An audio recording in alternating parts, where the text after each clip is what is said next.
안녕하세요. 오늘의 사연입니다. 구독과 좋아요 한 번씩 부탁드릴게요. 바로 사연 시작하겠습니다. 제 이름은 유미경이고 2살 연상의 남편과 중학생인 딸이 있어요. 남편은 차로, 저는 버스와 지하철을 이용해 출퇴근하고 있어요. 오랫동안 같은 버스를 타다 보니 아는 사람도 있고 버스를 기다리는 시간에는 가벼운 잡담을 나누기도 해요. 아침부터 기분 좋게 만나는 사람과 인사를 주고받으면 만원 버스나 지하철을 타기 전에 기분 전환이 되기도 하죠. 남편은 자가용으로 출퇴근하지만 사실 저처럼 버스와 지하철로 출퇴근할 수도 있어요. 근데 그렇게 하지 않는 건 시어머니 때문이에요. 시댁은 우리 집에서 차로 15분 정도에 가까운 거리에 있어요. 시어머니는 외아들인 남편을 지금도 애지중지하세요. 남편 자신도 마마보이고요. 저와의 결혼도 시어머니의 입김이 작용해 갈등을 겪었었죠. 제 외모가 못생겼다느니 결혼하고 나면 일 그만두고 집에서 살림만 하라느니 등등 결혼 전부터 시집살이 같은 일이 시작된 거예요. 그런데도 결혼을 할 수 있었던 이유는 제 수입이 좋았기 때문이에요. 사실 저와 남편의 수입은 제가 훨씬 더 많았어요. 남편은 그 사실을 시어머니 귀에 몰래 흘려보냈고 또 우리 집이 제법 부유한 집이란 것도 귀에 흘려보냈어요. 남편 다음으로 돈을 좋아하는 시어머니는 이 말을 듣고 마지못해 결혼을 허락했다고 하네요. 남편이 아무리 엄마를 좋아하고 시어머니가 아무리 남편을 사랑한다고 해도 결혼하고 아이가 태어나면 둘 다 변할 거라고 생각했어요. 하지만 두 사람의 태도는 변하지 않았어요. 결혼 후에도 남편은 명절이면 어김없이 시댁에 가서 시어머니한테 어리광을 부리는 거예요.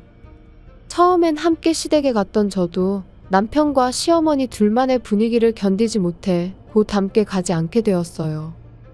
그러던 중 제 임신 사실을 알게 되었어요. 그래도 남편의 시댁행은 변함이 없었고 입덧으로 몸이 좋지 않은 저를 두고 혼자 시어머니에게 애교를 부리러 갔어요. 시어머니는 여자가 아닌 줄 알았어요. 같은 여성으로서 임신으로 힘들어하는 걸 알 텐데도 불구하고 저를 신경 쓰지 않고 남편과 즐겁게 지내는 거 아니겠어요. 아이가 태어나도 두 사람의 태도는 변하지 않을 거라고 생각했어요. 저 스스로 마음 단단히 먹어야겠다고 생각했고 힘든 시기를 지나 딸이 태어났어요. 시어머니와 남편은 정말 실망한 표정으로 태어나기 전까지는 믿지 않았는데 역시 딸이구나. 며느라, 다음에는 꼭 아들을 낳도록 해. 그렇게 말하고 바로 병원을 떠났어요. 그 후 일을 마친 시아버지가 뒤늦게 찾아왔어요. 시아버지만 저보고 출산 축하한다며 절 닮은 이쁜 딸이라고 유일하게 출산을 진심으로 기뻐해 주셨어요. 문득 저는 눈물을 흘리고 있었어요. 시아버지도 눈치채셨어요. 갑자기 눈물이 왜 나지? 최대한 밝게 말하려고 했는데 한번 터진 눈물은 멈추지 않았어요. 시아버지가 건네준 손수건으로 눈물을 닦는데 시아버지가 무슨 일이 있어도 저와 손녀 편이라며 언제든 고민 상담해주겠다고 하셔서 또다시 눈물이 쏟아졌어요. 결국 남편과 시어머니는 딸이 태어난 후에도 태도를 바꾸지 않았고 저는 혼자서 육아를 하며 일과 집안일로 바쁜 나날을 보냈어요. 남편에게 수입으로 밀릴 수 없었기 때문에 저는 열심히 노력했어요. 딸이 초등학교에 입학할 무렵부터 딸은 남편과 시어머니의 관계가 이상하다는 걸 알아차렸어요. 그래서 그 두 사람을 그리워하는 일은 전혀 없었어요. 대신 저를 잘 도와주고 잘 챙겨주는 딸아이로 변해가고 있었어요. 게다가 시아버지는 딸이 태어났을 때 말했던 것처럼 우리 편이 돼주셨어요. 다소 삐걱거리는 가족관계였지만 나름대로 잘 견디며 하루하루를 보내고 있었는데 어느 날 갑자기 이 관계가 깨지게 된 거예요. 그 시작은 친정엄마가 죽으면서 시작되었어요. 아버지는 몇 년 전에 병으로 돌아가셨고 어머니는 최근 1년 정도 몸이 좋지 않아 입원과 퇴원을 반복하는 중이셨어요. 중학생이 된 딸과 함께 여러 번 어머니를 병문안하고 간병하러 다녔는데 그 보람도 없이 어머니는 끝내 회복하지 못하고 돌아가셨어요. 형제가 없는 저는 이모의 도움을 받아 장례식을 치를 수 있었어요. 왜냐하면 남편이 장모님 장례식을 왜 자기가 준비해야 하냐고 말도 안 되는 말을 했었거든요. 그 말을 우연히 딸이 들었는데 아빠, 외할머니가 돌아가셔서 엄마가 가장 슬프고 정신없는데 왜 엄마한테 다 준비하라고 하세요? 슬퍼할 시간도 주지 않고 엄마한테 너무한 거 아니에요? 괜찮아 딸. 나는 아빠에게 기대하는 게 없어. 남편은 콧방귀만 뀌고 어디론가 나가버렸어요. 아마도 시어머니에게 갔겠죠. 남편이 갈 곳은 그곳밖에 없으니까요. 이모와 딸 그리고 시아버지의 도움으로 어머니의 장례식을 무사히 마칠 수 있었어요. 남편은 아무 도움도 주지 않았는데도 불구하고 친척석에 슬그머니 앉아있어 딸이 노려보았지만 얼굴에 철판을 깔았는지 뻔뻔했어요. 물론 시어머니는 장례식에 얼굴도 비치지 않았어요. 예상하긴 했지만 일부 친척들은 시어머니가 오지 않은 걸 믿기 힘들다는 사람도 있었어요. 그리고 어머니의 유산상 속에 관한 얘기가 나왔어요. 어머니는 사전에 변호사와 상의해서 유산에 대한 유언장을 작성해 놓으셨더라고요. 아마도 자산가였던 아버지의 유산을 포함해 친척들 간의 다툼이 생기지 않도록 하기 위해서였을 거예요. 어머니의 유산은 결국 저와 딸이 절반씩 상속받게 되었어요. 딸한테도 유산을 남겨준 건 어떤 길을 가든지 간에 그 돈으로 잘 살았으면 좋겠다는 뜻이었다고 하네요. 친척들도 모두 동의해 주셔서 별다른 다툼 없이 상속이 결정되었어요. 그 자리에 있던 남편은 자신과 상관없는 일인데도 불구하고 미소 지으며 왠지 모르게 기뻐하는 표정을 짓고 있었어요. 그 모습이 기분이 나빴던 기억이 뚜렷이 나요. 그리고 상속 절차가 마무리되자 남편은 다시 시어머니에게로 향하는 것 같았어요. 정말 시어머니와 무슨 이야기를 하는 건지. 시간이 흘러 안정을 되찾을 즈음에 남편의 태도가 조금씩 달라지기 시작했어요. 늘 자가용으로 출퇴근하던 남편이 어느새 버스와 지하철로 출퇴근을 하는 거예요. 게다가 일부러 저와 시간을 맞춰 버스 정류장까지 함께 걸어서 가는 거예요. 버스 정류장까지는 걸어서 5분 정도 거리예요. 남편과 함께 버스 정류장까지 걸어가면서 딸에 대한 이야기, 일 이야기 등을 나누며 걷는 기분은 나름 신선했어요.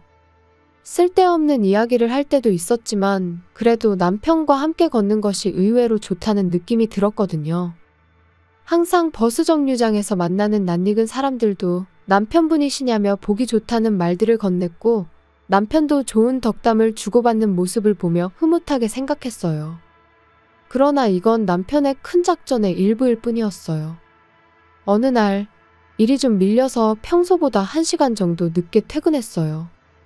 평소처럼 버스 정류장에서 내려 집으로 가는 좁은 길을 걷는데 골목길에 들어서자마자 뒤에서 차가 엄청난 속도로 달려왔어요. 피할 수도 없이 저는 차에 부딪혀 날아가 버렸어요. 땅에 쓰러졌을 때는 이미 의식이 희미해졌고요. 저를 들이받은 차에서 두 사람이 내리는 게 보였고 두 사람은 제가 거의 의식이 없는 걸 확인한 후 대화를 나눴어요.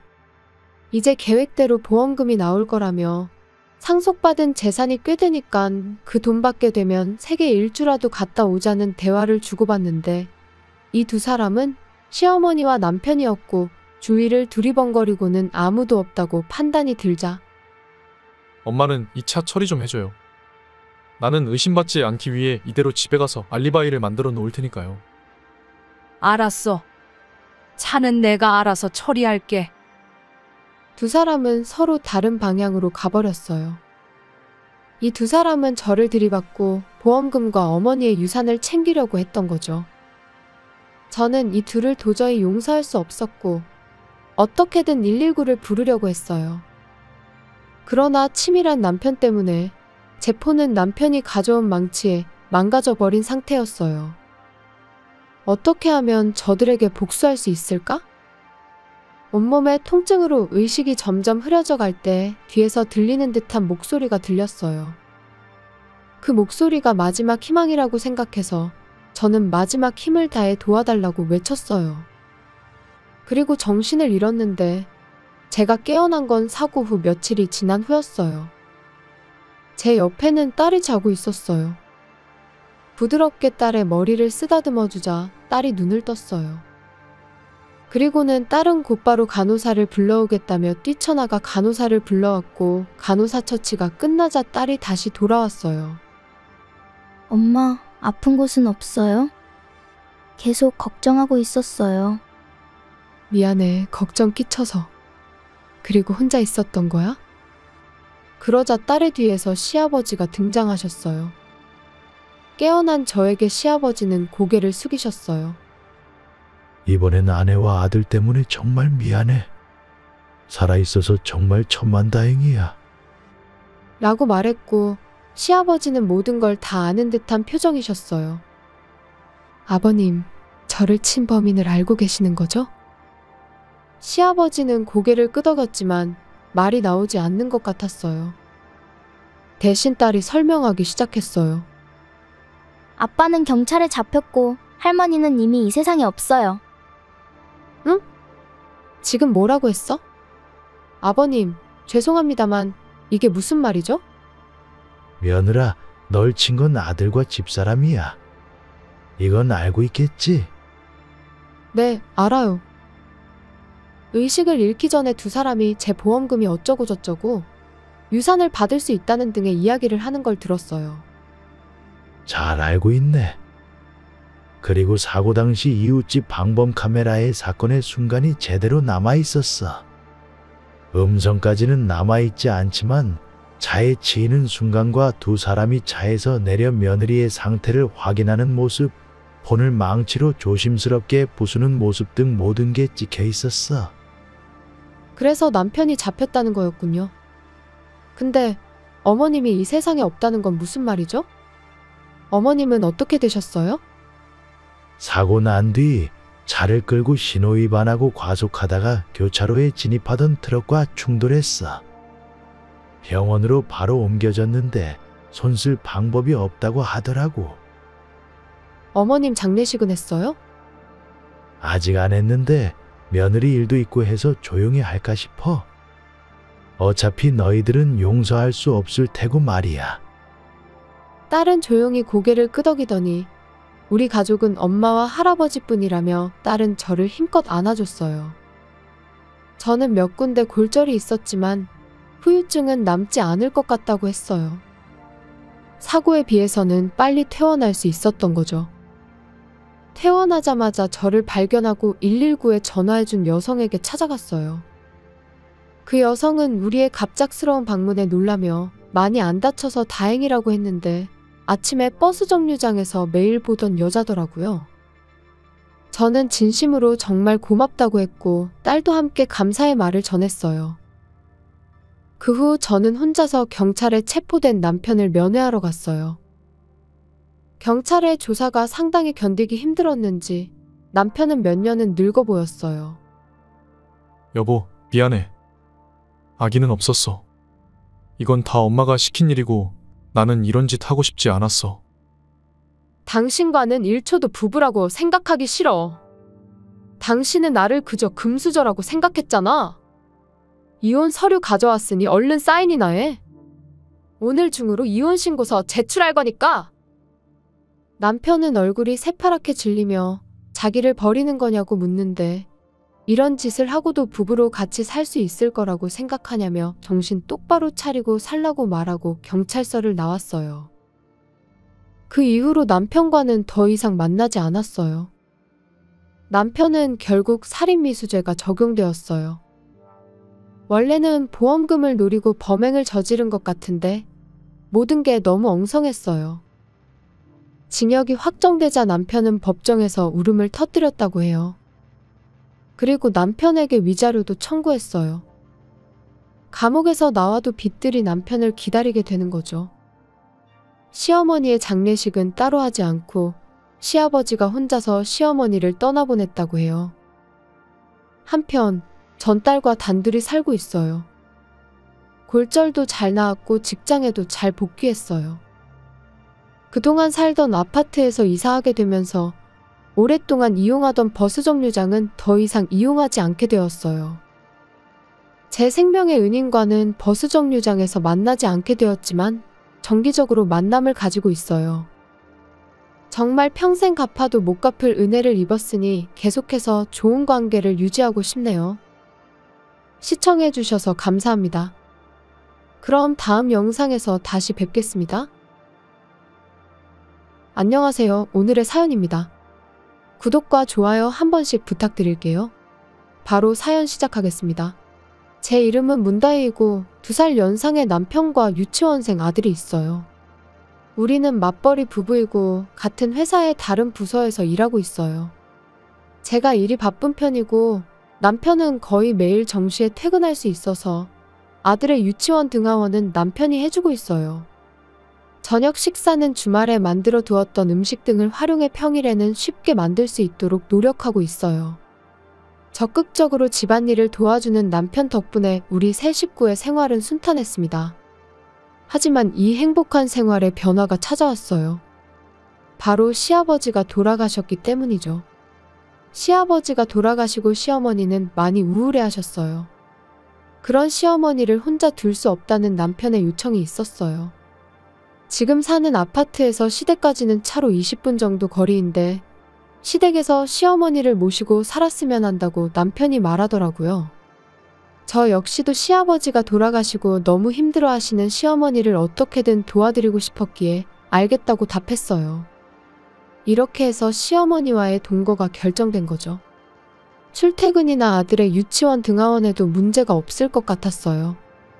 시댁으로 이사를 마치고 시어머니와의 생활이 시작되었어요. 시어머니는 처음엔 제가 일하니까 집안일은 신경 쓰지 말라고 말씀하셨어요. 정말로 아침 일찍부터 아침밥도 차려주시고 간식거리도 만들어주시고 낮에는 청소, 빨래, 모든 집안일을 다 해주셨어요. 그런데 한 달이 지났을 때쯤이었을까? 점점 청소하지 않으시고 빨래도 쌓여만 가는 거예요. 그리고 시어머니는 남편이 없을 때 저한테 이렇게 말씀하셨어요.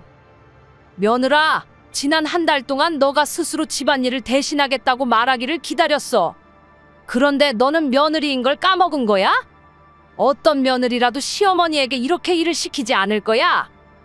꽤 화난 어조로 말씀하셨어요. 아, 그렇구나. 시어머니의 본성은 이거구나 싶었어요. 그렇게 시어머니의 잔소리가 시작되었어요. 직장 생활하는 저로서는 집안일에 할애할 수 있는 시간이 상당히 한정되어 있죠. 잠자는 시간을 줄이는 것 외에는 집안일을 할 수 있는 좋은 방법이 떠오르지 않았고 결국 아침 5시에 일어나 세탁을 하고 아침과 시어머니가 드실 식사를 준비하기로 했어요. 아침 식사는 7시? 이때까지 기본적으로 모든 준비를 마쳐야 해요. 식사 준비 사이에 빨래만 말려놓죠. 남편이 있는 앞에서는 기본적으로 착한 시어머니이기 때문에 아침밥에 대해 불평하는 일은 없었어요. 하지만 남편이 보지 않는 점심은 거의 먹지 않고 남길 확률이 높아요. 왜냐하면 음식이 맛없어서 어쩔 수 없이 배달시켜 먹었다며 저에게 잔소리와 함께 배달비를 달라고 하시거든요. 피곤한 몸을 이끌고 돌아와서 이런 말을 매일 듣게 되면 너무 스트레스였어요. 하지만 제 하루는 끝나지 않아요. 시어머니 때문에 집안이 어지럽혀져 있는 걸 청소해야 하기 때문이죠. 요즘은 제가 바쁘게 지내는 모습을 본 아들이 청소를 도와주기도 해요. 고사리 같은 손으로 엄마 도와주겠다며 옆에서 거들어주며 힘내라는데 힘내라는 아들의 말에 울컥하면서 청소했어요.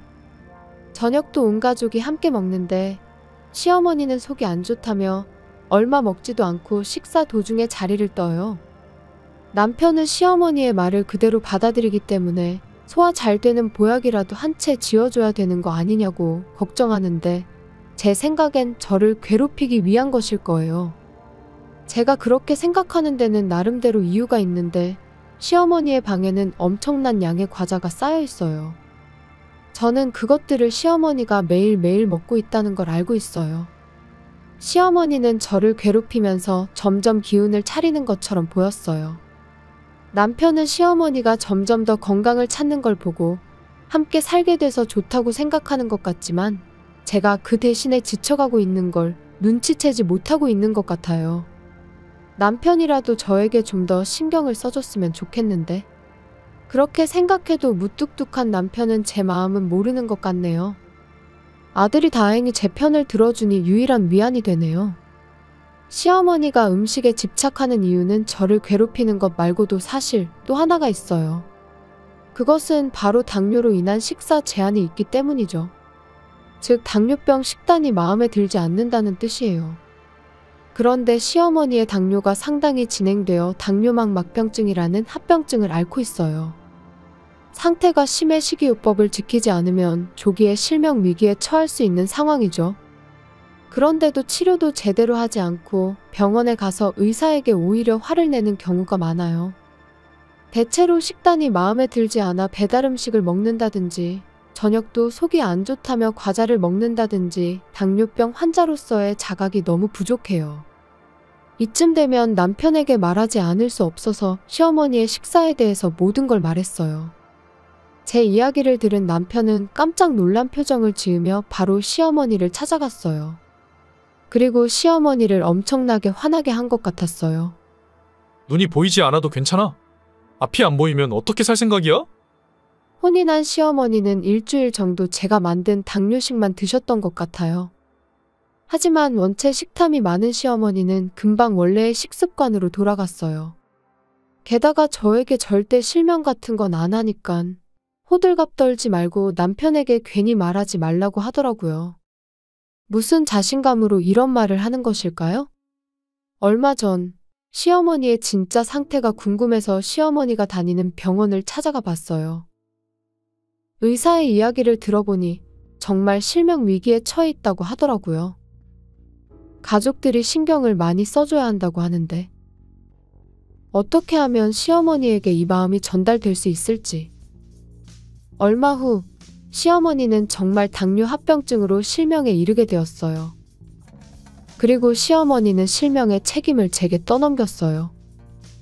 제가 식습관에 신경 안 써서 이런 일이 생긴 거라며 절대 용서하지 않을 거라는데 다짜고짜 저보고 회사를 그만두고 간병하라고 하는 거예요. 그리고 시어머니는 남편에게도 일방적으로 요구했어요. 엄마, 집사람은 일을 그만둘 수 없어. 엄마가 모르겠지만. 시어머니가 남편의 말을 가로막았어요. 무슨 소리야? 이렇게 별 볼 일 없는 애가 무슨 대단한 일을 한다고 그래? 너가 버는 것만으로도 충분한 거 아니야? 정말 시어머니는 이 집 살림살이가 어떻게 돌아가는지 모르는 것 같아요. 일단 저는 휴가를 내고 시어머니의 간병에 신경 쓰기로 했어요.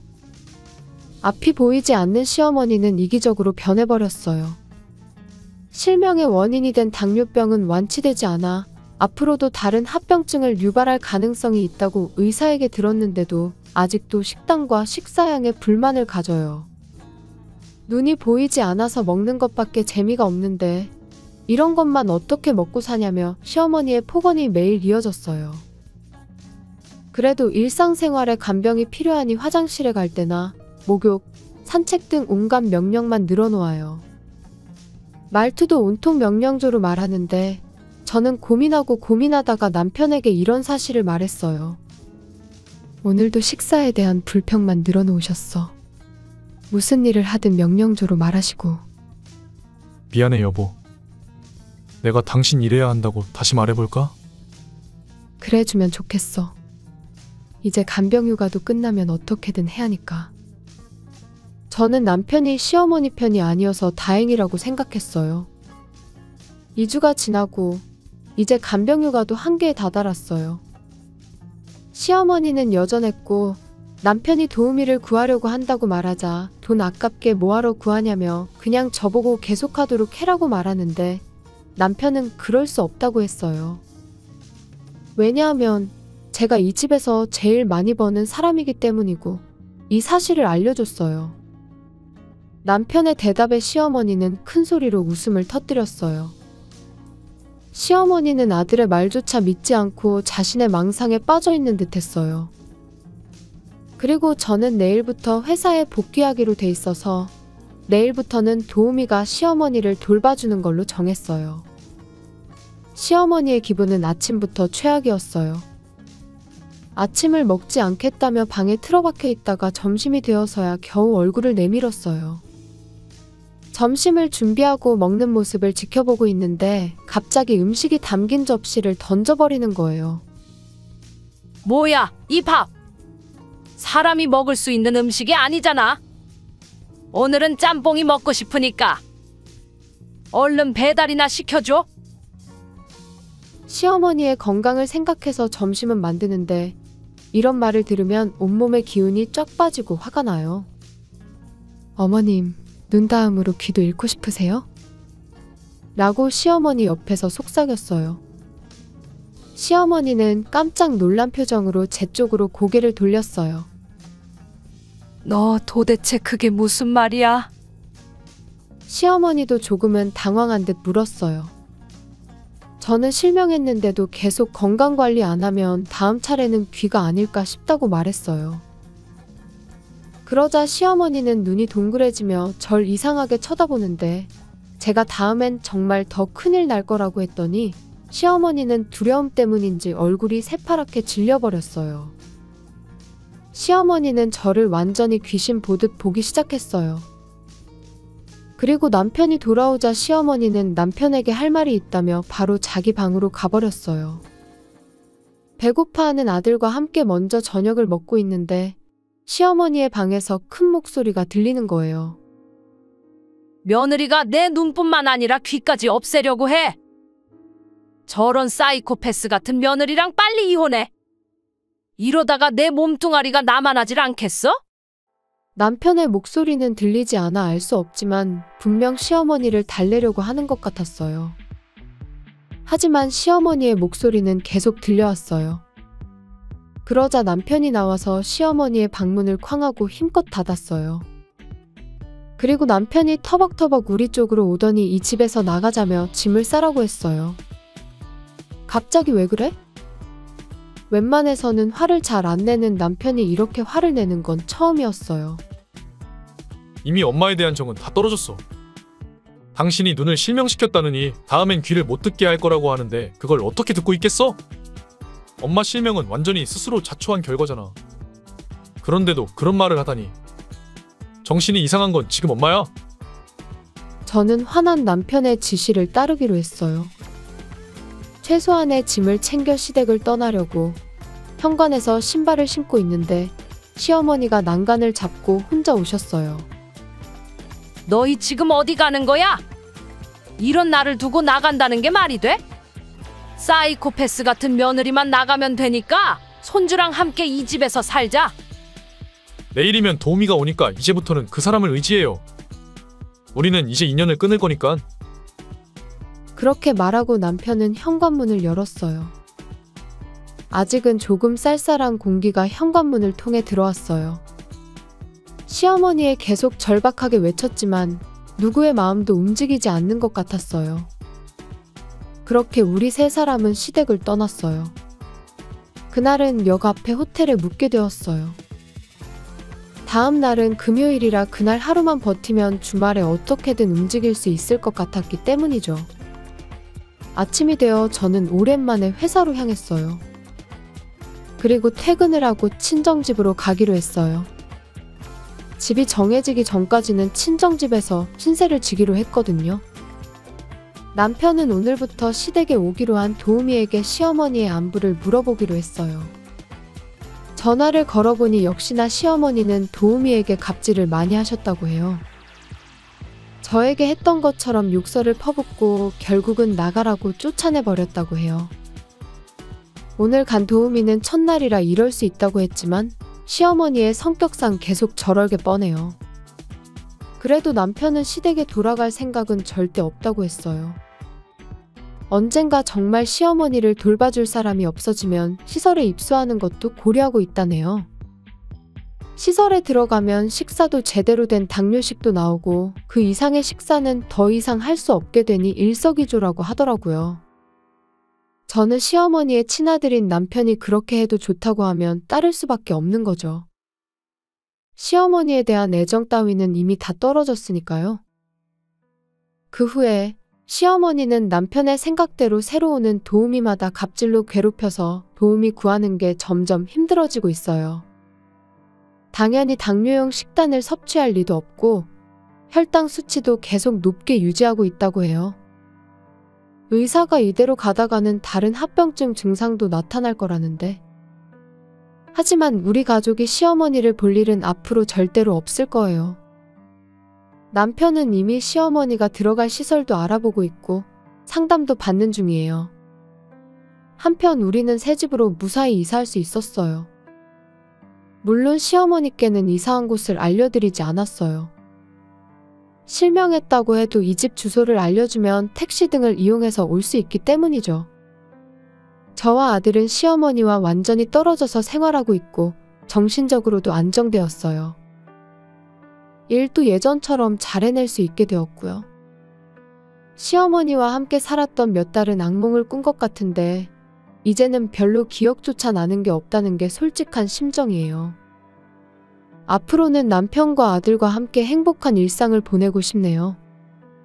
시청해주셔서 감사합니다. 그럼 다음 영상에서 다시 뵙겠습니다.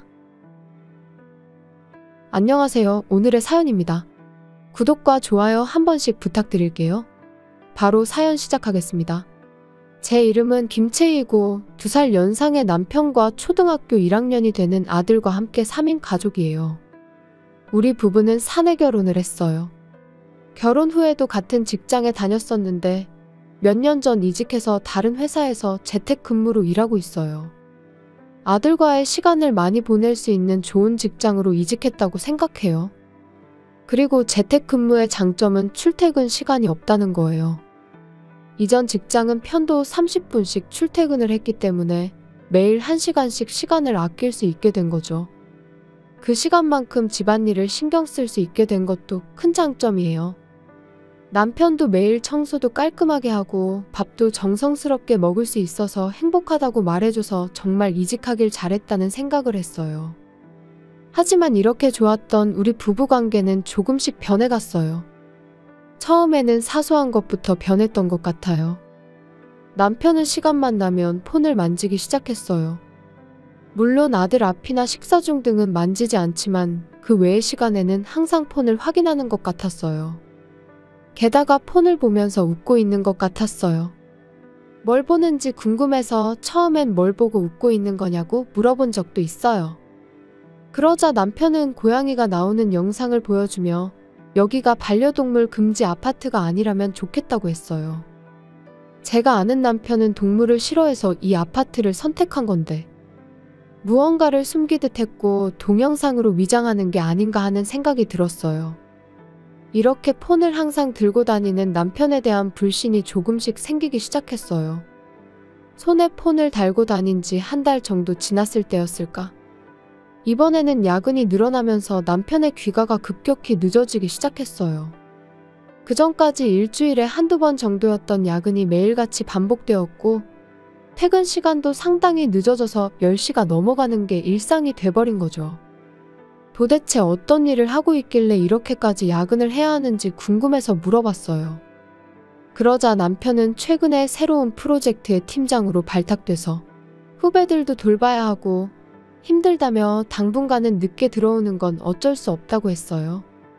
하지만 저는 아들 핑계를 대서 아들이 아빠를 보고 싶어 하니 일주일에 하루만이라도 일찍 퇴근할 수 없냐고 물어봤어요. 남편은 어쩔 수 없다며 우리 가족의 미래를 위해 지금 열심히 해야 한다고 말하는데 어떤 의심도 할 수 없는 남편의 대답이었어요. 그래도 오랜 세월을 함께한 저는 남편이 거짓말을 한다는 게 느껴졌어요.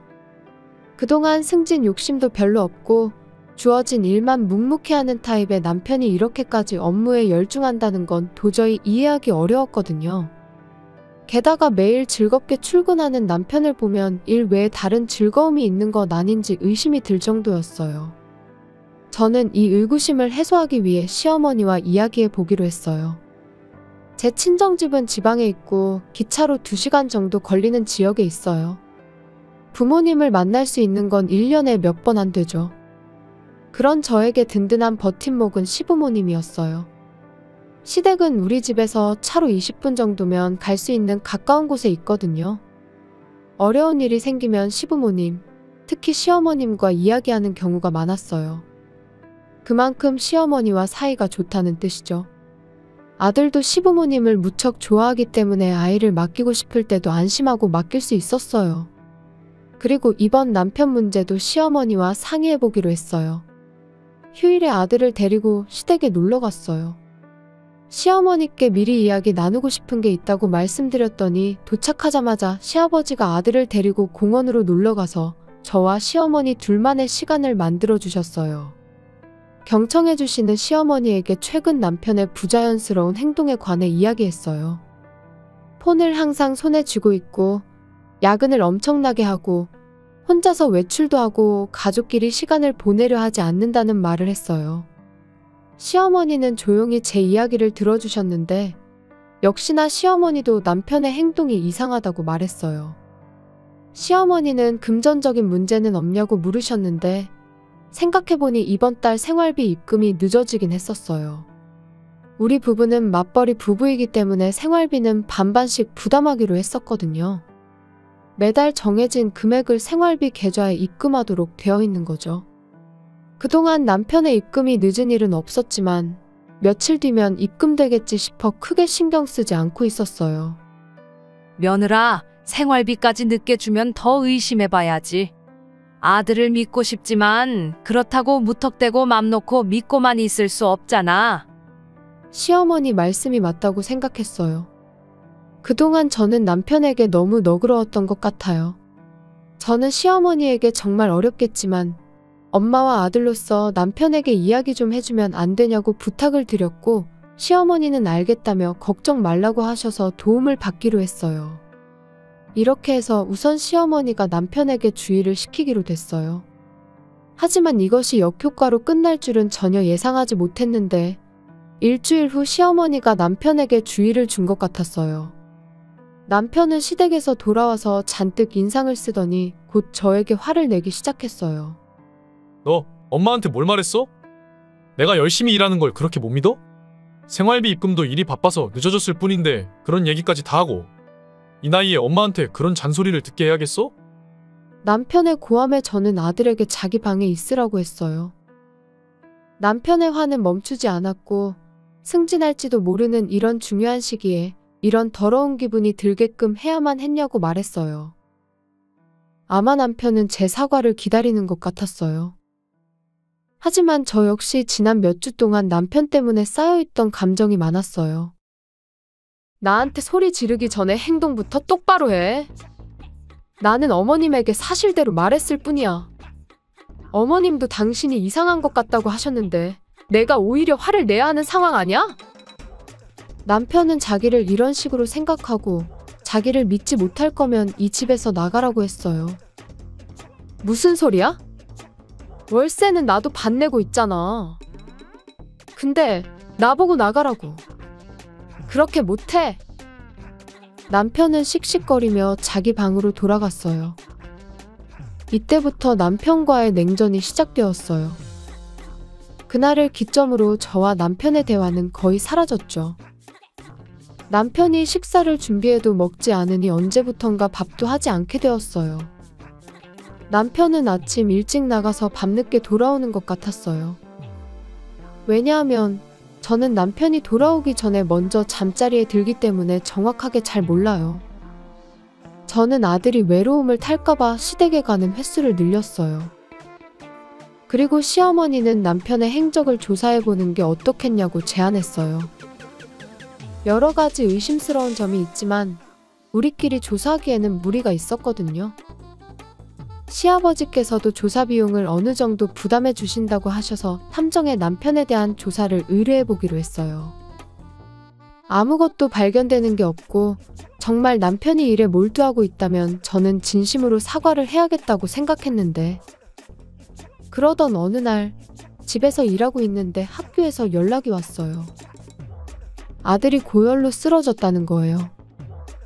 바로 데리러 가서 집으로 데려왔더니 열이 40도에 육박하는 고열이 났어요.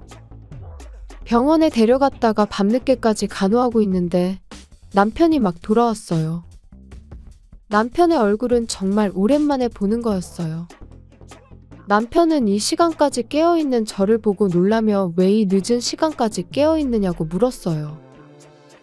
저는 아들이 열난다고 짧게 대답했어요. 당연히 남편은 아들을 걱정할 줄 알았는데 자기한테 옮기지 말라는 말만 하고선 자기 방으로 들어갔어요. 아들이 고통스러워하고 있는데 그런 말밖에 하지 않다니. 아들의 열은 3일 만에 내려갔고 학교에 갈 수 있게 되었어요. 하지만 그 열은 고스란히 제게 옮아 저도 머리에 열이 나기 시작했어요. 남편은 제 침대 옆에 대야를 들고 나타났어요. 혹시 간호라도 해주려는 건가? 제 기대는 곧바로 사라져버렸어요. 남편은 들고 있던 대야에 담긴 얼음물을 제 얼굴에 뿌렸거든요. 고열에는 얼음물이 효과가 좋아. 고맙단 말은 안 해도 돼. 그렇게 말하고 남편은 회사로 출근했어요. 그 광경을 지켜보던 아들에게 저는 학교에 가라고 하고 저는 물에 젖은 침대를 정리했어요. 남편도 같이 옮았으면 좋았을 텐데. 그런 저주를 중얼거리며 저는 어느새 잠이 들어 있었어요. 정신을 차려보니 정오가 넘은 시간이었어요. 체온을 재보니 이미 평상시 체온으로 내려가 있었어요. 제 회복력이 얼마나 빠른지 웃음이 나올 정도로 놀랐어요. 일어나서 뭐라도 먹을 준비를 하고 있는데 시어머니한테서 연락이 왔어요. 탐정 조사 결과가 나온 거였죠. 시어머니는 미안하다는 말과 함께 저녁에 우리 집에 방문하겠다고 했어요. 저녁이 되자 웬일인지 남편한테 메시지가 왔어요. 우리 때문에 감기에 걸렸다며 집에 바로 온다는 거였죠. 그래서 저는 아침에 남편에게 당한 일이 떠올라 시어머니가 가져온 조사 결과와 함께 좋은 생각이 떠올랐어요. 남편이 돌아오기 전에 시어머니가 우리 집에 도착했어요. 탐정 조사 결과를 보여주시는데 역시나 생각하는 그대로였어요. 이건 부부가 함께 의논을 해야 할 문제라고 생각이 들어 아들을 시어머니에게 맡겼고 시어머니는 아들과 근처 패밀리 레스토랑으로 가셨어요. 그 후 남편이 집으로 귀가했어요. 열이 많이 났는지 얼굴이 새빨갛게 달아올라 있었어요. 곧바로 침대에 눕는 남편. 잠이 들기 직전이라 저는 그 틈을 타서 남편 방에 얼음물 20잔을 준비했어요. 남편을 흔들어 억지로 깨웠어요. 자, 이제부터 남편에 대한 신문을 시작하는 거죠. 당신? 우리한테 숨기는 거 없어? 뭘 숨겨? 나 지금 감기 옮아서 열나는 거 안 보여? 남편의 말이 끝나자 저는 얼른 얼음물 한 잔을 남편에게 뿌렸어요. 열이 날 땐 얼음물이 좋다고 했지? 지금부터 내 질문에 대답 못하거나 거짓말하면 얼음물 맞을 줄 알아. 남편은 공포에 질린 얼굴로 쳐다봤어요. 당신 바람 피우고 있어? 남편은 아니라고 말하길래 즉시 두 번째 얼음물을 남편에게 끼얹었어요. 여대생이랑 바람 피우는 거 모르는 줄 알아? 남편은 절대 아니라고 잡아떼길래 세 번째 얼음물을 남편에게 끼얹었어요. 총각이라고 거짓말했지? 네 번째 얼음물을 끼얹었어요. 침대는 이미 물이 흥건하게 젖었어요. 그리고 남편에게 여자와 호텔로 간 적 없냐고 물었는데 그런 일 없다고 해서 다섯 번째 얼음물을 끼얹었어요. 도대체 뭐야? 왜 바람 피운다고 단정 짓는 건데? 증거라도 있어? 남편은 제가 증거도 없이 이런 짓을 한다고 생각하는 건지. 저는 남편의 눈앞에 조사한 걸 보여줬어요. 그 안에는 아까 말한 레스토랑에서 나오는 사진, 호텔로 향하는 사진 등이 들어있었어요. 이거야말로 확실한 증거인 거죠? 이래도 계속 거짓말할 거야? 그럼 여기 있는 얼음물들이 당신을 덮칠 텐데? 남편은 남은 15잔의 얼음물을 보고 몸을 움찔거렸어요. 바람을 피웠다고 인정하면 이 얼음물들 다 치워버릴게. 어떻게 할래? 남편은 고민하더니 바람을 피웠다고 인정했어요. 마지막 분풀이로 얼음물 한 잔을 남편에게 뿌리고 저는 남편 방을 나갔어요. 뒤에서 더 이상 안 붙는다고 했잖아. 라는 분노 섞인 남편의 목소리가 들렸지만 그런 건 한 귀로 흘려버렸어요. 그 후 저는 시어머니에게 연락했어요. 이번에는 저와 시어머니가 바뀔 차례거든요. 제가 패밀리 레스토랑에 가고 시어머니가 우리 집으로 향했어요. 그로부터 1시간이 지났을 때 시어머니의 부름을 받고 집에 가보니 남편이 반쯤 혼이 나가 있었어요. 시어머니에게 꽤 혼났나 보더라고요. 하지만 이제부터가 진짜 시작이에요. 남편은 제가 준비한 이혼신고서에 사인을 해줬어요. 그 외에도 위자료와 양육비도 정해야 하는데 이는 남편의 건강이 회복된 후에 하기로 했어요. 이렇게 시어머니가 지켜보는 가운데 남편이 서명하고 우리 부부의 이혼이 성립되었어요. 그리고 이후에 저와 아들은 새로운 집으로 이사했어요. 시부모님이 소개해준 아파트인데 월세치고는 아주 깨끗한 아파트였어요. 아들에게는 아빠와 더 이상 함께 살 수 없다고 말했더니 엄마만 있으면 괜찮다며 오히려 저를 위로해줬어요. 그리고 남편의 위자료와 양육비 지급은 시부모님이 지켜보는 가운데 결정되었기 때문에 제가 청구한 금액대로 받을 수 있었어요. 바람 피운 상대는 여대생이었지만 바람을 피운 건 틀림없는 사실이기 때문에 위자료 청구도 여대생에게 확실히 해줬어요. 물론 총각이라고 거짓말을 한 걸 고려해서 금액을 제시했고요. 그 후의 이야기인데 남편은 상간녀 부모님께 고소당했다고 하더라고요. 데이트 어플로 쉽게 만난 상대에게 총각이라고 거짓말하고 사귀었던 남편은 많은 걸 잃게 된 거죠. 남편에게 속았던 여대생은 인터넷에 남편의 얼굴을 공개했다고 해요. 이를 본 남편의 직장 동료가 상사에게 보고해서 남편은 바로 회사에서 해고당했다고 들었어요. 총각인 척 행세하다 직장도 잃고 지금은 일용직일을 하며 하루하루를 살아가고 있다고 합니다. 반면 우리는 시부모님과 좋은 관계를 유지하며 잘 지내고 있어요. 저는 재택근무 일을 계속하고 있고 아들과 함께하는 시간도 잘 보내고 있어요. 아빠가 없는 만큼 외롭지 않도록 열심히 노력하려고 해요. 지금은 시부모님과 함께 아들의 성장을 지켜보는 것이 가장 큰 즐거움이 되었네요. 시청해주셔서 감사합니다. 그럼 다음 영상에서 다시 뵙겠습니다.